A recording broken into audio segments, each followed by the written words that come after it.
Railway ரோட்டில் ரயில் வரும். ரயில் வரும்போது தாண்ட முடியவில்லை என்றால் அடித்துவிட்டு ரயில் நிற்காது, போயிடும். என்ன செய்வது அப்போ? உயிர் போய்விட்டால் என்ன பண்ண முடியும்? அதற்குத்தான் சொல்கிறேன், வேண்டாம் என்று. இல்லை என்றால் ஒன்றுமில்லை, நீ படிப்பதில் எனக்கு என்ன என்று அம்மா வீட்டுக்கு வரும் வழியில் இந்த சிறுமியிடம் சொல்லிக்கொண்டே வந்தார்கள். அப்போது சிறுமி அம்மாவிடம் கேட்டாள், அம்மா, நீங்கள் தானே சொன்னீர்கள்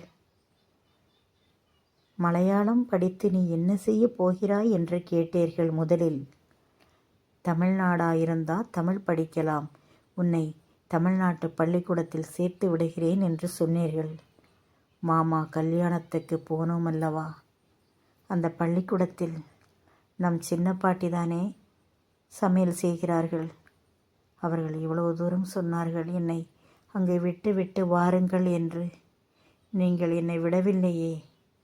நான் என்னை விட்டிருந்தால் நான் அங்கு பாட்டி வீட்டில் இருந்து நான் படித்திருப்பேன் அல்ல அம்மா என்று செல்வி அம்மாவிடம் சொன்னாள். அதற்கு அம்மா சொன்னார்கள். இதை கேட்டவுடன் அம்மாவுக்கு கோபம் வந்துவிட்டது. அம்மாவுக்கு ஒரு குணம் இருக்கிறது. அம்மா சொல்வது தவறாக இருந்தாலும் அதை இல்லை, இது தவறில்லை, சரி என்று அவர்கள் சொல்லியிருந்தால் அதை அப்படியே நம்ம ஏற்றுக்கொள்ள வேண்டும். இல்லை என்றால் அவருக்கு கோபம் வந்துவிடும். ஓ, அப்போ என் கூட இருந்து இருந்து உனக்கு வெறுத்து போனதோ? இப்போ பாட்டியுடனும் தாத்தாவுடையும் இருக்கணும் என்று உனக்கு ஆசை வந்து விட்டதோ என்று அம்மா இந்த 6 வயது குழந்தையை பார்த்து கேட்டார்கள். 5 வயது அப்போதுதான் முடிந்திருக்கிறது, 6 வயது அப்போதுதான் ஸ்டார்ட் ஆயிருக்கிறது. அந்த குழந்தையிடம் இந்த முதிர்ந்த அம்மா அப்படி சொன்னார்கள். அதற்கு அந்த குழந்தை பதில் சொன்னது, இல்லை அம்மா, உங்களை வெறுக்கவில்லை. உங்களை எப்படி வெறுக்க முடியும்? நீங்கள் என் அம்மாவல்லையா? அம்மாவை வெறுத்துவிட்டு நான் எங்கே போவேன்? எனக்கு யார் இருக்கா? எனக்கு யாரை தெரியும் என்று அந்த குழந்தை சொல்லியது. அதை யோசித்து பார்க்கும் அளவுக்கு அறிவு இல்லை. ஏனென்றால் அவர்கள் பள்ளி செல்லவில்லை. அவர்கள் பள்ளியெல்லாம் வெள்ளாடு, ஆடு மேய்த்திருக்கிறார்கள். அவர்கள் அந்த செல்வியின் வயதில் அவர்கள் 10 வெள்ளாடை மேய்த்து கொண்டு காடு காடாக திரிந்திருக்கிறார்கள்.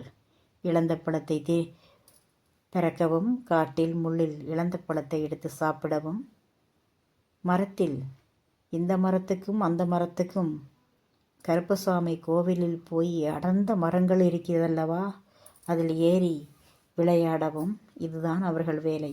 அதனால் அவர்களுக்கு அறிவு அவ்வளவுதானே இருக்கும். அது வேற யாருமாக இருந்தால் சொல்லிவிடலாம். அம்மாவை எப்படி சொல்வது? எப்படி சொல்ல முடியும்?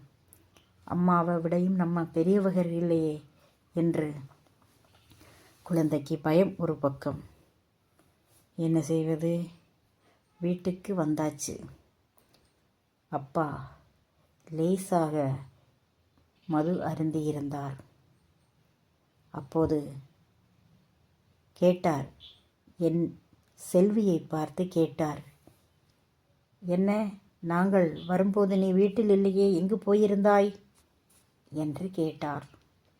அதற்கு செல்வி சொன்னாள், நான் பள்ளிக்கூடம் போனேன் அப்பா. பள்ளிக்கூடம் போனையா? உன்னை நாங்கள் சேர்க்கவில்லையே, எப்படி போனாய்?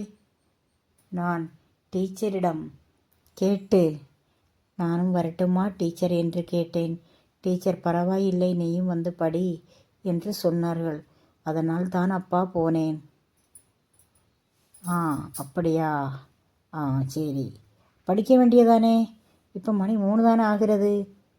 நான் இன்னும் 1 மணி நேரம் இருக்கிறதே, பள்ளிக்கூடம் விட ஏன் வந்தாய் என்று அப்பா கேட்டார். அதற்கு செல்வி சொன்னாள், நான் வரவில்லை அப்பா.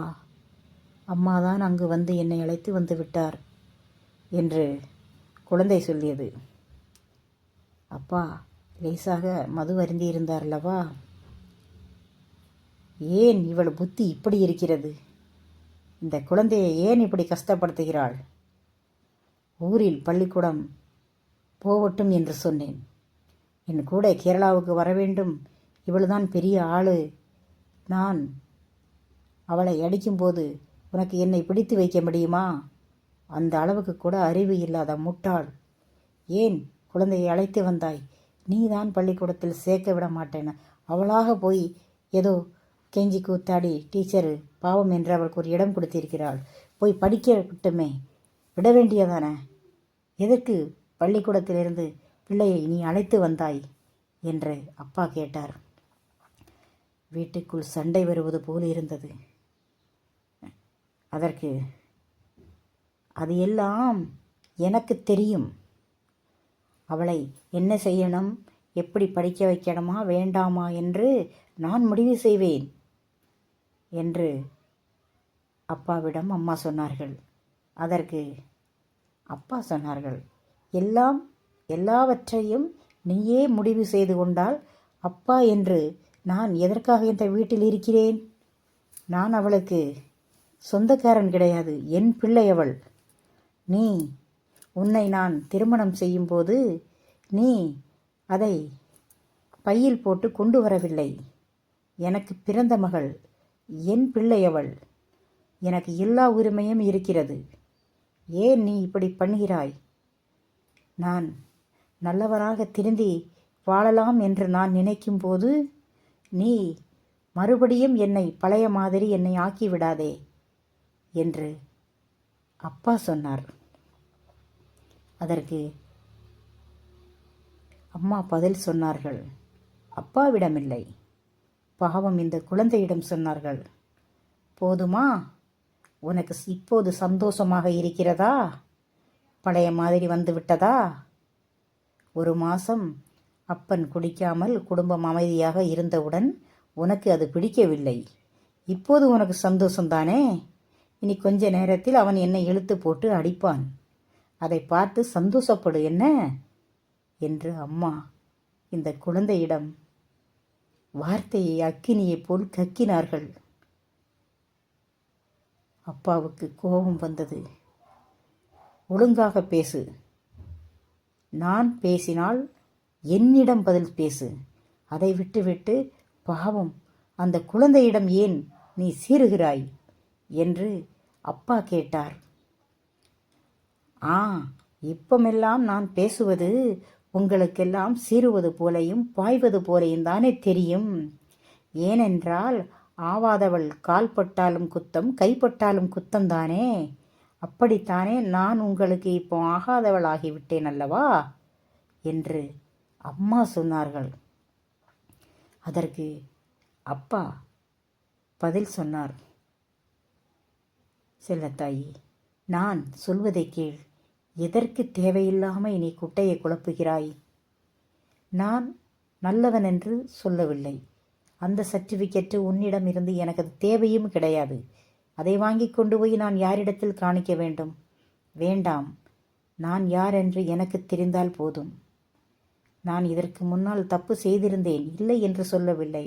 அந்த கோபத்தை ஏன் பாவம் அந்த குழந்தை மீது காட்டுகிறாய்? என் மீது காட்டு. எவ்வளவு கோபம் வெறுப்பிருந்தாலும் என் மீது காட்டு. அது தாங்கும் சக்தி எனக்கு இருக்கிறது. ஆனால் பாவம் பச்சிளம் குழந்தையிடம் காட்டாதே. இது எல்லாம் பாவம். அந்த குழந்தை அழுதால் அந்த பாவம் உன்னை சும்மா விடாது என்று அப்பா சொன்னார்கள். நீங்கள் எனக்கு சாபம் கொடுக்கிறீர்களா என்று அம்மா சொன்னார்கள்.